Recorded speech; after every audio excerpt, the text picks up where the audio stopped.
Welcome to another probably slightly rambly video about the little Scrum experiment I ran since the end of November 2022 until end of March 2023. It was an experiment I ran to do a few things, to be honest. Mostly get myself out of a bit of a creative and productive rut that I've been in since COVID started.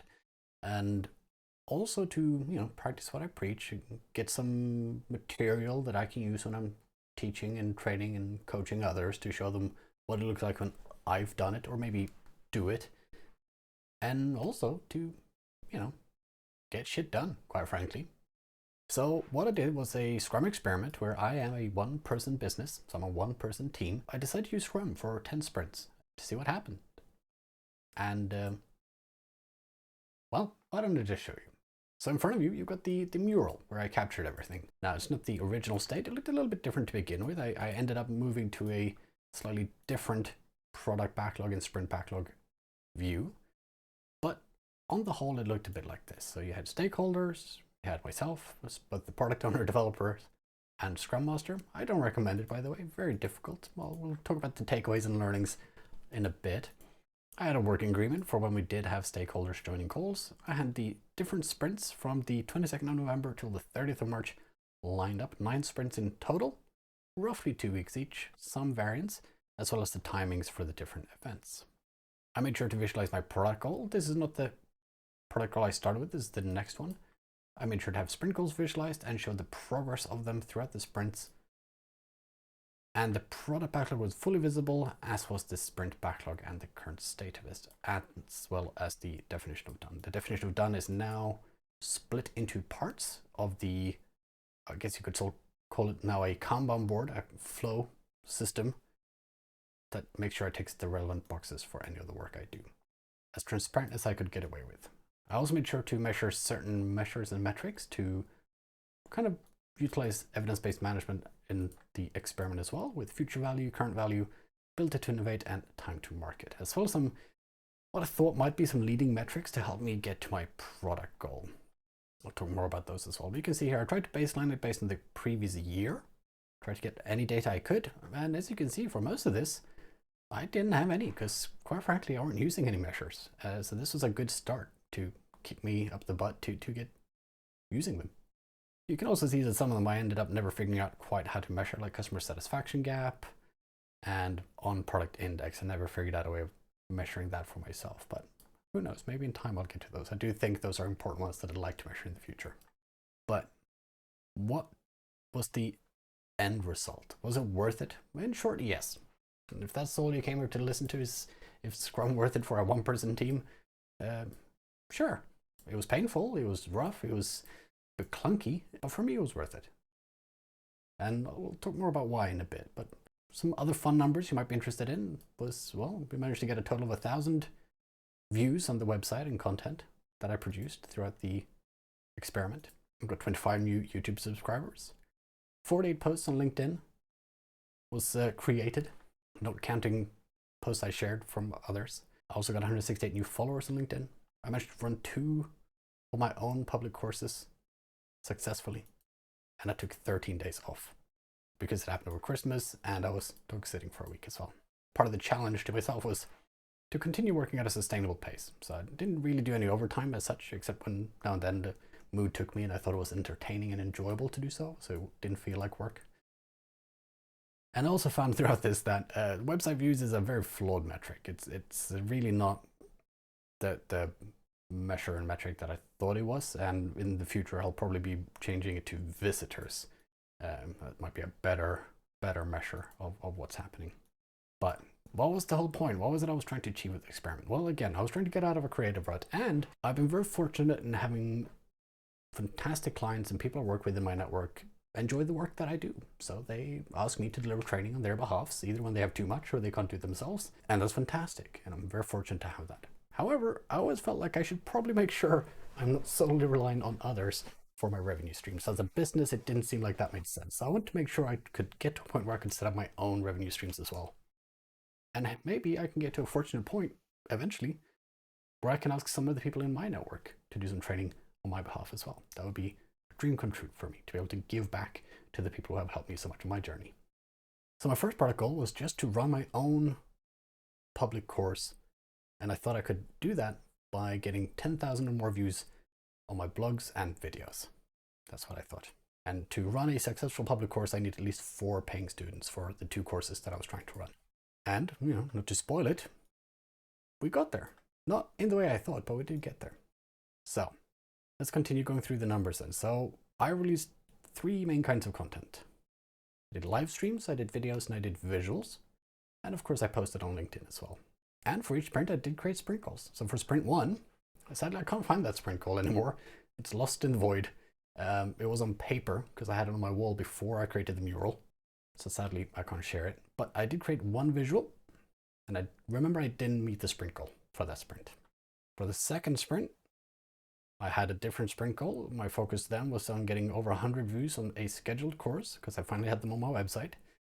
I believe that would deliver a proof of concept for the business. If people were watching the courses, clearly there was interest. And that would be confirmed when the first students sign up to a course. Now I got 30% of the views, but no signups. So didn't hit it then either. But I did do 6 live streams and I did release 1 video, but no visuals. Third sprint, my sprint goal then was 3 or more short videos being less than 5 minutes about Scrum. I believe that would deliver more valuable content to my customers, and I thought, that'd be confirmed when the engagement increases by 200%. I got 12% towards that 200% engagement, and I didn't release 3 videos. I think I released 1. Yeah, there you go. I released 1 video, 1 visual, and did 3 live streams. Sprint 4, my focus then was, again, short, valuable videos. I thought videos seemed to get good engagement. People seemed to enjoy them. I enjoyed learning how to make them. I've never made videos before, neither recording nor editing. I figured they would be engaging and useful learning to my network. And that would be confirmed when I gain 20 or more followers or subscribers. So either followers on LinkedIn or subscribers on YouTube. And I did meet that goal. That was the first sprint goal I hit. It was a big morale boost for myself. It was 1 live stream, 1 video, and 1 visual released. Sprint 5, I wanted to improve the customer journey. I realized that the customer journey on my public courses on the website wasn't great. It was a few too many clicks. It wasn't so easy to see what I was sharing about it. It's got some work left on it, don't get me wrong, but it is improved. I could probably quantify it improved a bit better, but I figured if the training course page traffic increases by 200% or more, chances are I've improved the journey, because that means more people are finding their way there and they're wanting to go there as a result of what I'm doing. So I did 1 live stream, but no other releases. And I did hit that sprint goal. I did manage to improve it, and I did manage to indeed get that increase in page traffic. And this is where I got a little bit cocky. I figured, I could get 200% or more. Why don't I try and get 3 times more views on the scheduled trainings that will enable the product owner course to run? So I thought I could do that by getting communication material scheduled on LinkedIn through to sprint 8, because I knew I was going to be out a little bit in sprint 7 on delivering training for clients, so I wouldn't have much time. And in sprint 8 I had some other stuff to do as well that was going to take me away from, shall we call it, delivery time, because all of this experiment was done whilst I was delivering other work for clients as well. So this was on top of the normal work I was doing. And I managed to create a comms plan. I delivered on almost none of it. I did do 2 videos and I did manage to do 3 live streams, but I got minus 0.6 times the traffic. So I actually got less traffic in that sprint than I did the sprints before, and certainly not 3 times the amount of what I'd been getting thus far. So that was a big failure, big failure. Double fail. Didn't hit the sprint goal and went backwards in my measures. Sprint 7, I hit the sprint goal. The first sprint goal was to successfully run a product owner course, which was at the end of sprint 7. It was the end of February, and I did it. I released 1 visual and 1 video during that sprint, and I managed to actually get enough people interested to buy seats. And I was able to run my very own first public course. Now, I've run lots of public courses for other people, but never my own one. So that was a big achievement for me. I did celebrate, do kind of a happy dance when that happened. I'm not gonna lie.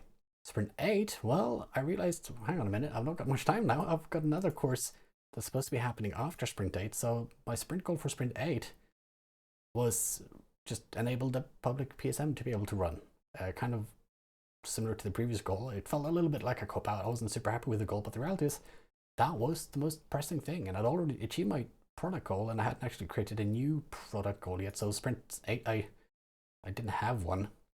And then sprint 9, things really fell apart. I created a new product goal, but I didn't like it, and I got so stumped at having achieved the product goal and succeeded in delivering both my courses, which happened at the end of sprint 8, or rather at the very, very start of sprint 9, that I kind of forgot to do a sprint goal. And I was so busy that I didn't have time to do any visuals or videos or anything.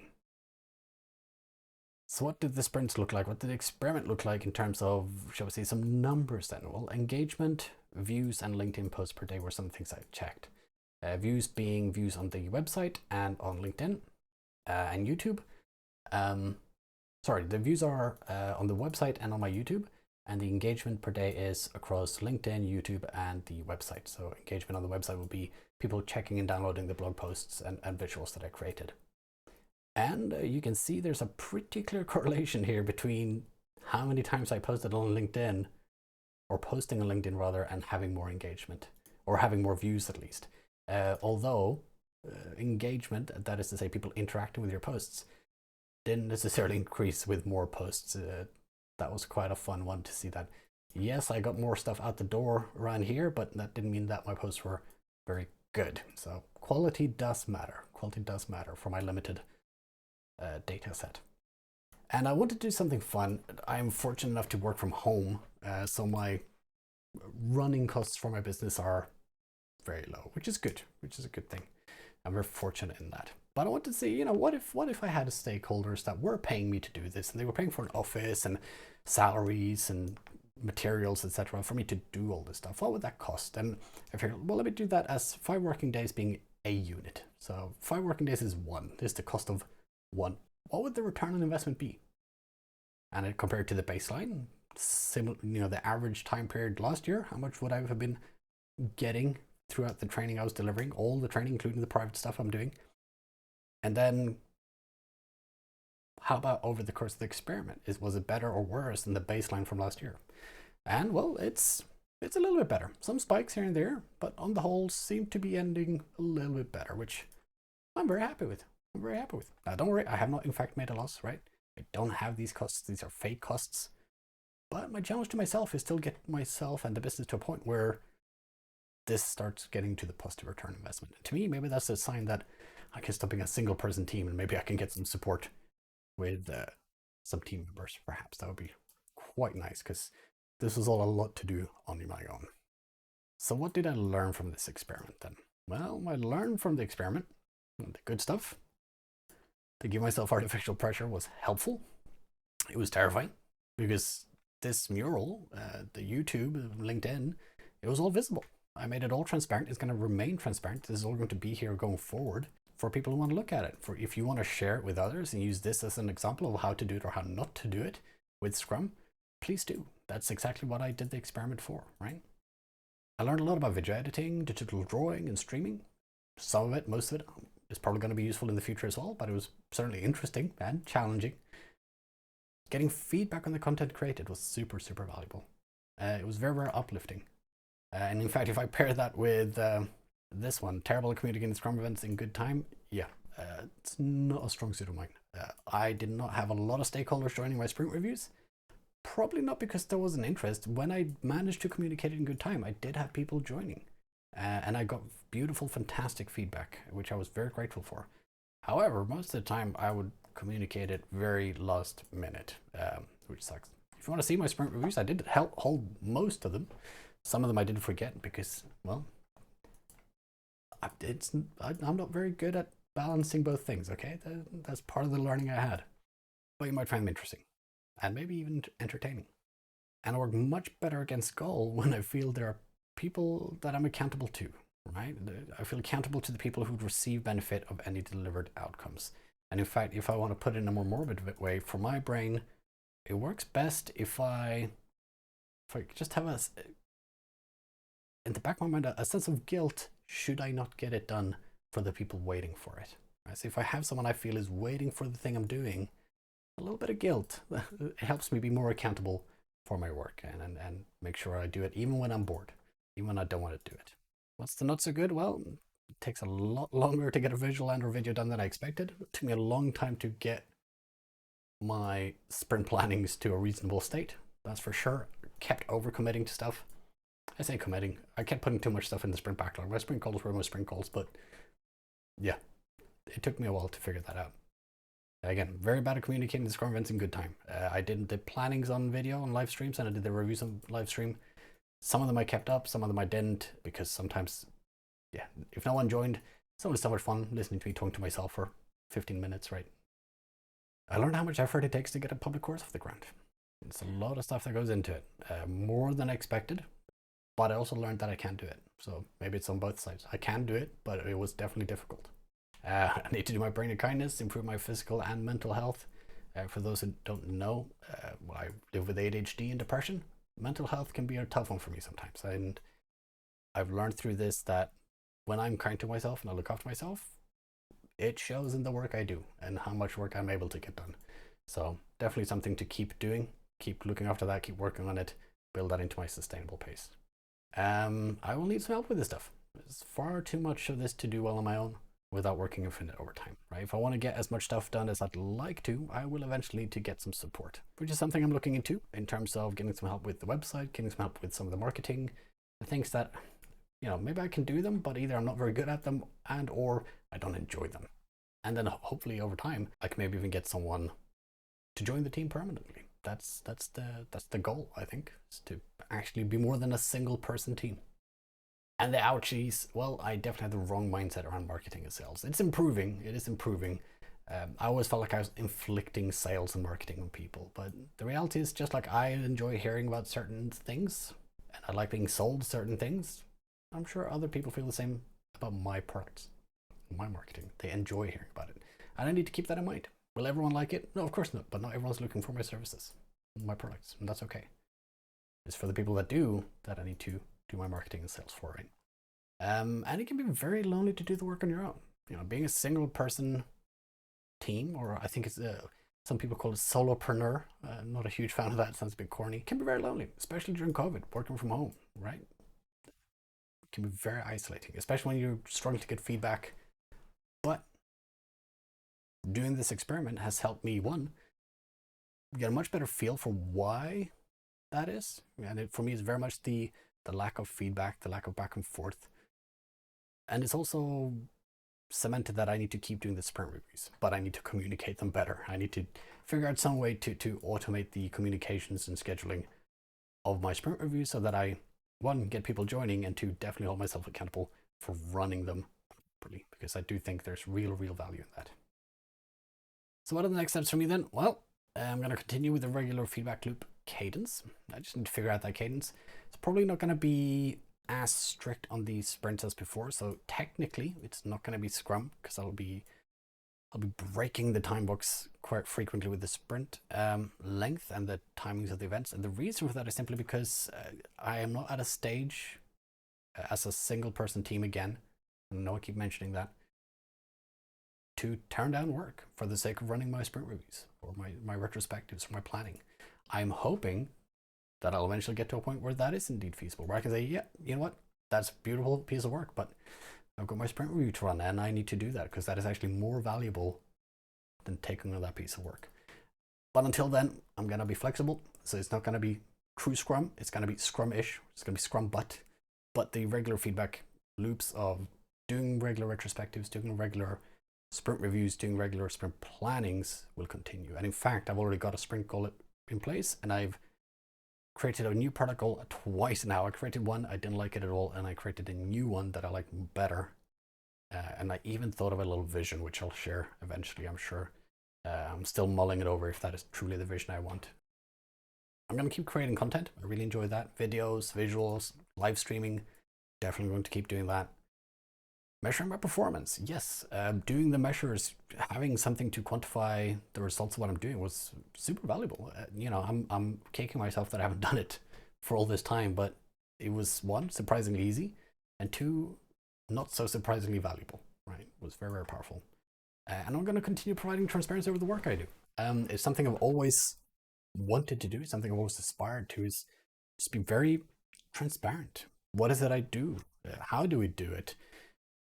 Do we make money? You know, if I could give you exact numbers, I would. And maybe one day I'll get to a point where I can give exact numbers of how much are we earning, what's our return on investment, what's the cost of operating. That would be the dream. For now, I'll keep giving you measures over my performance. I'll give you the return on investment with the units, because that's my compromise so far, is you get this. It's not fake, it is real numbers in the background, but I'm showing you it in a obfuscated manner until I feel like I can show it in a non-obfuscated manner. What I'm going to change? Well, I'm going to stop trying to do everything on my own, and that's also why I'm starting to get professional support for the website and marketing. I'm going to find easier way of visualizing the work. Mural is feeling a bit clunky, both in terms of the product backlog and you know, you've got all these layers, as I'm sure you can see on the camera here. It gets a bit annoying sometimes, and I feel like I'm sure there's a better way I can do it. Using social media to post scheduling tools to ensure their sprint reviews, etc., are communicating good time, and looking for opportunities of automation as well in general across my workflows will probably save me a lot of time, because everything I do is still very, very much manual, and I'm sure I can automate some of the things that I'm finding a bit painful and slow at the moment. I'm also going to start streaming my workdays. I'm going to set up regular working sessions with people in my network as well. If they want to be on stream, they will be welcome to. If they don't want to, I will either do those off stream or do them in a way where you can't see or hear them, but I'm still doing the work. And I'm going to work with the coach to improve my own view on sales and marketing, because although I will get support with marketing, I'm still a business owner. I still need to be able to do sales and marketing on my own, independent of other support. And I think it will just help me get more comfortable with my business model. You know, I believe in what I do. I think it is highly valuable, but why can I not feel like I can communicate that in a way where others would feel the same way? That's the trick, right? That's the trick. So if I can figure that out, I'm sure I will feel much better in all kinds of ways. So that's the long and short of it. There's some other stuff on here if you want to have a look. You've got all the measures and metrics, you know, some fun things. You see the cycle time did in fact improve. Roughly 1 release per sprint. Some of these measures, all of the measures are up from the baseline, which is cool. Some of them went up and down quite a lot, but again, views on products, not the best one. Views on content, meh. Want to find a better way of doing that. And I also want to find a way to measure customer satisfaction gap and on product index. And just to show you what I've got cooking right now, my current product goal is to sell out 50% or more of my public courses in 2023. I've got 11 of them scheduled on my website, I think. And the sprint goal for this sprint is to finish the event agenda templates that I created. I've already got one out for sprint planning, and I'm hoping by the end of the sprint, which will be end of next week, the 14th, they'll be downloaded at least 30 times or more. I think that's going to be a good validation of their value. And other than that, that's the Scrum Experiment in a nutshell. I thoroughly enjoyed it. I'm going to keep doing, again, not Scrum, but a cadence and iterative working format to get me closer to my product goal. This year, I'm hoping to also release a physical product or digital product or both that is disconnected from my time, because right now all the services I provide are connected to my time. And that's really it. That's really it. I know I'm meandering a little bit. I'm struggling to finish this off. This was a fun experiment, and if you ever thought about doing something like this, doing Scrum or Kanban, give it a go. Time box it, set yourself a limit, hold yourself accountable. You don't have to be as transparent about it as I have been, but I would encourage you to. It's terrifying, but it's a lot of fun, and it gives you something to share with the people around you and with yourself in the future. But I think that about wraps it up. Was it worth it? In short, yes. I think you should try to. Scrum is a lot of fun. That's why I teach it. That's why I do it professionally. And I'm hoping I'll continue doing it even better one day. Maybe it'll be more than just myself as part of the Scrum team. And I'll catch you in the next sprint review. That's it. You take care.